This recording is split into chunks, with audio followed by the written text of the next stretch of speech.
Brahmamudi serial ఈరోజు ఎపిసోడ్లో కావ్య కొంపను మాయ నిజంగానే ముంచింది.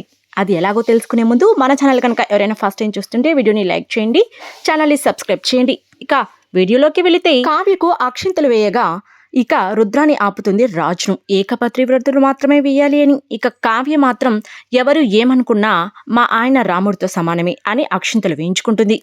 ఇక అనామికను కూడా వెళ్ళి అక్షింతలు వేయించుకోమని కావ్య చెప్తుంది.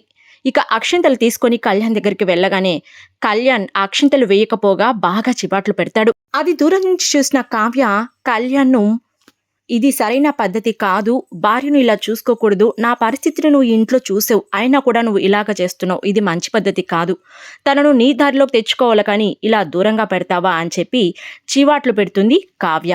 ఇక సరేనని కళ్యాణ్ అక్కడి నుంచి వెళ్ళిపోతాడు.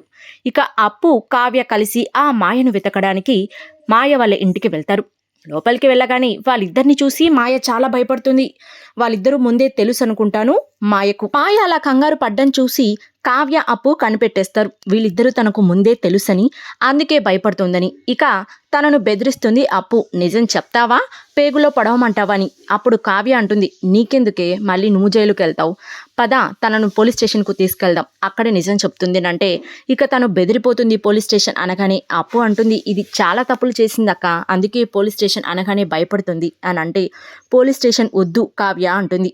కావ్య అన్నావు అంటే నేను నీకు తెలుసు, ఇక అబద్ధాలు చెప్పడం ఆపి నిజం చెప్పు అంటుంది. అప్పుడు నిజం మొత్తం ఒప్పుకుంటుంది మాయ. ఇక సుభాష్ తాను ఒకసారి కలిసి తప్పు చేశామని, తనకు ఆ బిడ్డకు ఏం సంబంధం లేదని, తనకు డబ్బు ఉంది కాబట్టి బ్లాక్మెయిల్ చేస్తే డబ్బు బాగా సంపాదించవచ్చని ఈ ప్లాన్ చేశానని నిజం మొత్తం ఒప్పుకుంటుంది. ఇక కావ్య, ఇది మాతో కాదు, మా ఇంటికి వచ్చి నిజం చెప్పు, లేదంటే నిన్ను పోలీస్ స్టేషన్కి తీసుకెళ్తామనంటే వద్దు, నేను ఇంటికి వచ్చి జరిగిందంతా ఒప్పుకుంటాను అని చెప్తుంది. సరేనని తనని తీసుకొని ఇంటికి బయలుదేరతారు. ఇక ఇంట్లో అపర్ణ ఇందిరాదేవి దగ్గరికి వెళ్ళి నిజం బయటపడతానని మనవరాలు ఎక్కడుంది అని ఆరా తీస్తుంది. ఇక ఇందిరాదేవి తాను కూర్చున్న కొమ్మను తాని నరుక్కున్నట్టుగా కావ్య వెళ్ళిందనమాట. అయితే ఈరోజు గొడవ ఇంట్లో తథ్యం, రాణి చూద్దాం ఏం జరుగుతుందో అని ఇందిరాదేవి అంటుంది.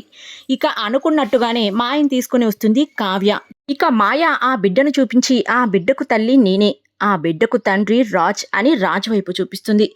అందరూ ఒక్కసారిగా షాక్ అయిపోతారు. ఇక కావ్యకైతే తల తిరిగినట్టు అనిపిస్తుంది.